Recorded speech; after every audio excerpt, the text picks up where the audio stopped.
భారీ శ్రీ మహావిష్ణువు విగ్రహం బెంగళూరు నగరంలో ఉంది. సుమారు 108 అడుగుల ఎత్తైన ఏకశిలా విగ్రహమిది.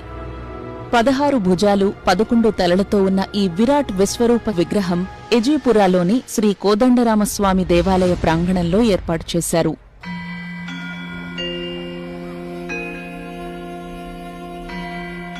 సాధారణంగా ఇంత పెద్ద ఏకశిలా విగ్రహాలను తరలించడం కష్టం కాబట్టి ఆ రాయి దొరికే కొండ దగ్గరే చెక్కుతారు. కాని ఈ భారీ విగ్రహం కోసం తమిళనాడులోని తిరువణ్ణామలై దగ్గర కోరుకొట్టై గ్రామం నుంచి 600 టన్నులకు పైగా బరువైన రాయిని దాదాపు 350 కిలోమీటర్ల దూరం ఎన్నో వ్యయ ప్రయాసల కోర్చి బెంగళూరుకి తరలించారు. ఈ విగ్రహ రూపం కోసం ప్రత్యేకంగా కసరత్తు చేశారు దీన్ని ఏర్పాటు చేసిన డాక్టర్ సదానంద. విశ్వరూపంలో అర్జునునికి అనేక ముఖాలతో దేవుడు కనిపించాడు. కానీ శిల్పంలో అసంఖ్యాక ముఖాలను పెట్టలేం. తలపై ఆదిశేషుడు, 11 ముఖాలు 16 భుజాలతో ఉన్న శ్రీ మహావిష్ణువు విగ్రహం ఏర్పాటుకు శాస్త్రాలు అంగీకరిస్తున్నాయి. దేవుని వెనుక వైపు విశ్వం కనిపించేలా చెక్కించాం. దేవుని శరీరంపై పరివార దేవతలు చెక్కించాం. 16 భుజాలతో దశావతారాలు చూపించాం.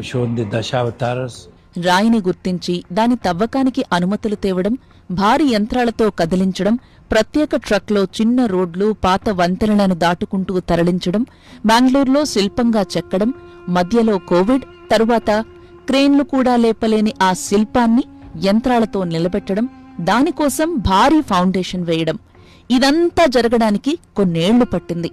2010లో ప్రాజెక్టు ప్రారంభించగా 2025 నాటికి పూర్తయింది.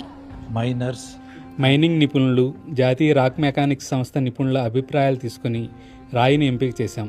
రాయిపై పెద్ద పగుళ్లు లేకుండా చూసుకున్నాం.